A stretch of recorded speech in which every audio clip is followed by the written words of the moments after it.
दोस्तों, south America continent यानी दक्षिण अमेरिकी महाद्वीप के नॉर्दर्न पार्ट उत्तरी पार्ट में आप देखोगे तो वहां मौजूद है वेनेजुएला देश, जिसे officially Bolivarian Republic of Venezuela के नाम से जाना जाता है।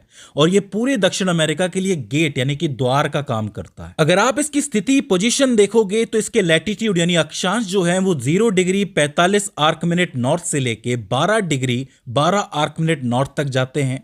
और देशांतर यानी कि लॉन्गिट्यूड देखोगे तो 59 डिग्री 45 आर्क मिनट वेस्ट से लेके 73 डिग्री 25 आर्क मिनट वेस्ट तक ये जाते हैं।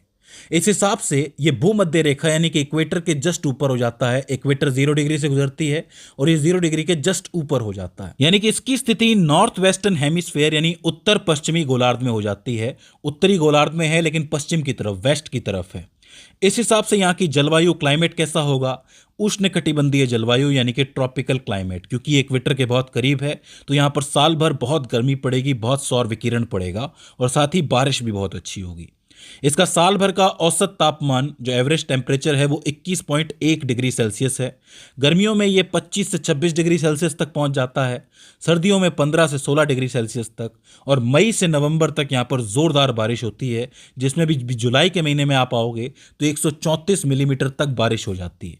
तो इसका मतलब गर्मी और बारिश एक साथ है तो चिपचिपा माहौल यहाँ पर बना रहता है। और यहाँ पर आपको बहुत से पेड़ पौधे यानी वर्षा वन भी देखने को मिलेंगे। इसके क्षेत्रफल की बात करोगे तो लगभग 9,12,050 वर्ग किलोमीटर में ये फैला है। इस हिसाब से ये दक्षिण अमेरिका का 6वां सबसे बड़ा देश हो जाता है और अमेरिका के कैलिफोर्निया राज्य का 2 गुना हो जाता है। सीमा की बात करोगे, पड़ोसी देशों की बात करोगे तो इसकी सीमा लगभग 5,000 किलोमीटर में फैली हुई है, जिसमें यह पश्चिम में कोलंबिया से लगता है, लगभग 2,219 किलोमीटर की सीमा शेयर करता है। इस सीमा के अंदर आपको एंडीज पहाड़ देखने को मिलेंगे, घने जंगल देखने को मिलेंगे और साथ ही उराकाऊ नदी के मैदान देखने को मिलेंगे। दक्षिण में यह ब्राजील से लगता है, जिसकी सीमा लगभग 2,200 किलोमीटर लंबी है। इस सीमा में आपको बेसिकली अमेज़न के वर्षावन देखने को मिलेंगे और गुआना हाईलैंड्स के दुर्गम क्षेत्र देखने को मिलेंगे। और आखिर में पूर्व की तरफ आओगे तो गुआना से इसकी सीमा शेयर होती है, लगभग 743 किलोमीटर लंबी है।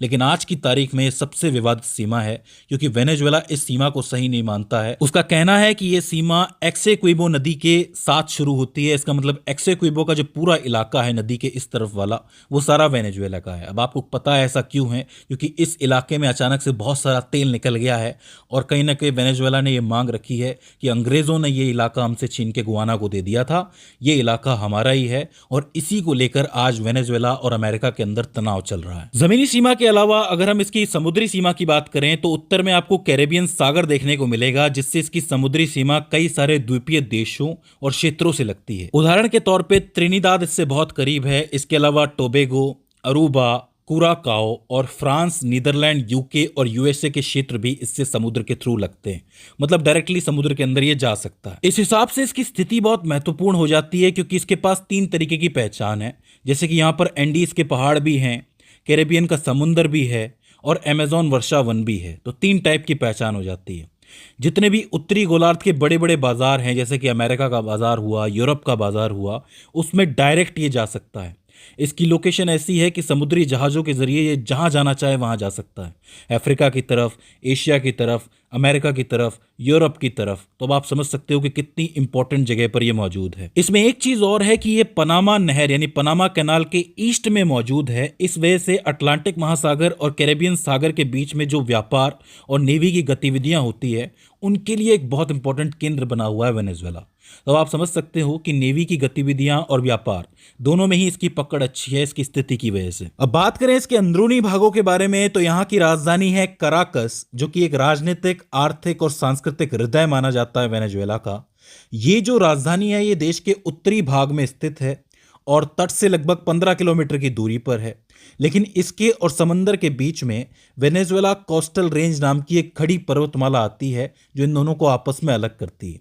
इसका मतलब ये जो शहर है कहीं ना कहीं एक पतली घाटी के अंदर बसा हुआ है। ज्योग्राफिकली आप इस देश को 4 भागों में बांट सकते हो। एक आता है माराकाइबो तराई क्षेत्र, जो देश का नॉर्थ वेस्टर्न हिस्सा है, उत्तर पश्चिमी हिस्सा है। वहां ये आपको देखने को मिलेगा एक बहुत ही बड़ा विशाल भूगर्भीय अवसाद है। यहीं पर मौजूद है पूरे दक्षिण अमेरिका की सबसे बड़ी झील, जिसको लेक माराकाइबो कहा जाता है। ऐतिहासिक रूप से ये जो क्षेत्र है ये इस देश का सबसे बड़ा तेल क्षेत्र रहा है, यानी कि यहीं के आसपास से तेल निकलता है। फिर उत्तर की पर्वतमाला, एंडीज पर्वतमाला का विस्तार जिसको हम कहते हैं, ये जो है कोलंबिया से होकर वेनेजुएला में प्रवेश करती है और तट के साथ पूर्व की ओर चलती है। देश की लगभग 85% जो जनसंख्या है वो इसी पर्वतीय पट्टी में निवास करती है, यानी कि राजधानी के आसपास निवास करती है। फिर आते हैं ओरिनोको के मैदान। ये एक विशाल उष्णकटिबंधीय घास का मैदान है जो देश के बिल्कुल मध्य के अंदर फैला हुआ है। यह क्षेत्र ओरिनोको नदी बेसिन का हिस्सा है और पशुपालन के लिए बहुत जरूरी माना जाता है। यहाँ का जो भूगोल है वो मौसमी बाढ़ और सूखे के चक्र से परिभाषित होता है।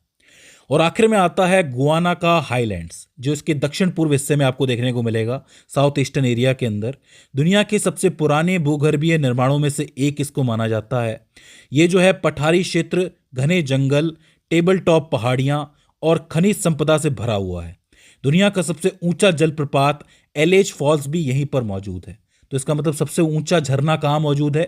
इसी के दक्षिण पूर्वी हिस्से के अंदर मौजूद है। तो इसे आप याद रख सकते हो। इसके बाद आते हैं वेनेजुएला के दो इंपॉर्टेंट तेल क्षेत्र जो वेनेजुएला की कहीं ना कहीं असली ताकत हैं, जिसमें से एक तो है माराकाइबो बेसिन। इसके बारे में मैंने अभी आपको बताया कि एक पुराना खिलाड़ी है।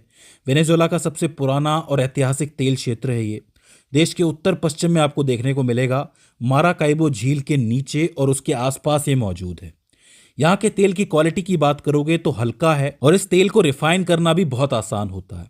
मौजूदा हालात की बात करोगे तो 100 साल से ज़्यादा तेल निकालने की वजह से यहाँ का उत्पादन कम हो गया है, मशीनें पुरानी हो गई हैं और झील के अंदर तेल का रिसाव बढ़ रहा है, जिससे वहाँ पर प्रदूषण बढ़ रहा है। दूसरे क्षेत्र की बात करोगे तो वो है ओरिनोको ऑयल बेल्ट। इसे भविष्य का खजाना भी कहा जाता है। दुनिया का सबसे बड़ा लगातार फैला हुआ तेल का क्षेत्र है ये, और वेनेजुएला का बैकअप प्लान इसको कहा जाता है। देश के ईस्टर्न साइड में ये आपको देखने को मिलेगा, ओरिनोको नदी के ऊपर एक बहुत बड़े इलाके के अंदर, लगभग 55,000 वर्ग किलोमीटर के इलाके के अंदर। तेल की क्वालिटी की बात करोगे तो यहाँ का तेल बहुत गाढ़ा है, एक्स्ट्रा हैवी है और डामर जैसा है। इसे पाइप से भेजने के लिए इसमें कुछ मिलाना पड़ता है या फिर इसको प्रोसेस करना पड़ता है। ये जो है काफ़ी महंगा पड़ता है कि भाई अगर आप पहले इसमें कुछ मिलाओ, इसको पहले थोड़ा सा विस्कस करो जिससे ये बह सके, उसके बाद ये जाएगा। इसको 4 बड़े हिस्सों के अंदर बांटा गया है। एक है बोयाका, एक है जुनिन, एक अयाकुचो और एक काराबोबो। आज की स्थिति देखोगे तो रूस और चीन की कंपनियों ने यहाँ पर पैसा लगाया था, लेकिन 2026 में अमेरिका ने इसके अंदर दखल दी। इसी वजह से आज ये बहुत बड़ा तनाव का क्षेत्र बन गया है, अमेरिका, चीन और रशिया के बीच में। तो दोस्तों, मुझे उम्मीद है कि वेनेजुएला का भूगोल आपको समझ में आ गया होगा और आज का विवाद भी समझ में थोड़ा बहुत आया होगा। इसके बाद भी इसके अंदर आपको कोई दिक्कत आती है, कोई क्वेरी आती है, तो आप हमें कमेंट सेक्शन में बता सकते हैं। तो दोस्तों, आज की इस वीडियो के अंदर बस इतना ही। See you in the next one.